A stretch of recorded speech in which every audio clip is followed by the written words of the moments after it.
শুরুটা ২০০০ সালে বাণিজ্যিকভাবে কুল চাষ শুরু হয়। লাভজনক হওয়ায় অন্যান্য ফসল উৎপাদন কমিয়ে সাতক্ষীরার শত শত কৃষক কুল চাষ শুরু করেছে। কয়েক বছর আগেও কুল ছিল বসতবাড়ি সংলগ্ন মৌসুমী ফল। পারিবারিক পরিবেশে এলাকাতে বাড়ির ভিটা, রান্নাঘরের বা বারান্দার ধারে একটা দুইটা কুল গাছের অস্তিত্ব পরিলক্ষিত হতো।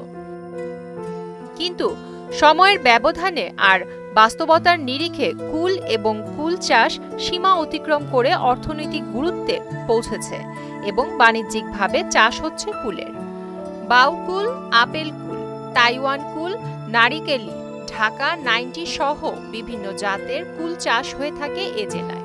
সুদবিহীন ব্যাংকিংয়ে আত্মশুদ্ধির পথ এনআরবিসি ব্যাংকের ইসলামিক ব্যাংকিং আল আমিন। সাতক্ষীরার মাটি কুল চাষের জন্য উপযোগী। মাটি ও আবহাওয়া অনুকূল পরিবেশের উপযোগী হওয়ায় চাষিরা কুল উৎপাদনে রীতিমতো বিপ্লব সৃষ্টি করেছে।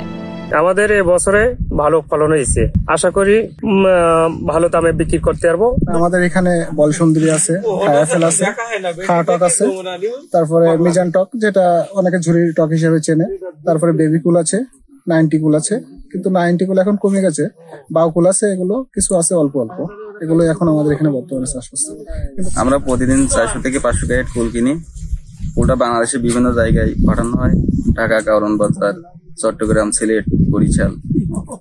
আমরা এই কুলগুলো যদি বাইরে আমরা রপ্তানি করতে পারি তাহলে আমরা বিরাট ডেভেলপমেন্ট হবো। এবছর 3-4 বিঘা করে কুল লাগাই, এবছর 4 বিঘা লাগাইছি, 2 বিঘাতে পর্যাপ্ত ফলন হয়েছে, 2 বিঘাতে একটু কম, তারপরেও আশাবাদী লাভবান হবই। দেখি সবাই অনুপ্রাণিত হবেন, সারা দেশব্যাপী এই চাষাবাদটাকে এগিয়ে নিয়ে যাবেন, এরকম প্রত্যাশা আমাদের, যাতে বাংলাদেশ আরো ইকোনমিক্যালি আরো ডেভেলপ করে। সাতক্ষীরার অর্থনীতিকে সমৃদ্ধ করতে কুল চাষ একটি গুরুত্বপূর্ণ ভূমিকা রাখছে। অল্প সময়ে অধিক লাভজনক হওয়ায় প্রতি বছরই বাড়ছে এর আবাদ। স্থানীয় চাহিদা মিটিয়েও শত শত মেট্রিক টন কুল চলে যাচ্ছে দেশের বিভিন্ন অঞ্চল। কৃষি সম্প্রসারণ অধিদপ্তর জানায়, গত বছর এর আবাদ ছিল 830 হেক্টর, এবার এর আবাদ বেড়ে হয়েছে 841 হেক্টর। আশা করছি 1200 মেট্রিক টন কুল উৎপাদিত হবে। এই কুলের আবাদ করে কৃষকগণ অর্থনৈতিকভাবে অত্যন্ত লাভবান হচ্ছে। কুল সংগ্রহের পর গাছগুলা কেটে মাছ দিয়ে ওলকচু বা অন্যান্য শাকসবজিও আবাদ করতে পারে।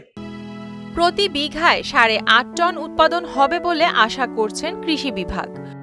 এই যে টক কুল ভাঙছে আপনার 130, 120, পাইকারি কারণে 110, আর থাই কুল যাচ্ছে 180, 200, 240, বল কুল যাচ্ছে এরকম 180, 200 টাকা, 150 টাকা, মানে মালে মালে দাম, যেভাবে যে মাল যেরকম দাম সেরকম যাবে। 1 বিঘি জমিতে খরচ হয় 30 থেকে 35 হাজার টাকা, আর যদি কুল ভালো ফলন হয় তাহলে 2 থেকে 2.5 লাখ টাকা বিক্রি করতে হয়।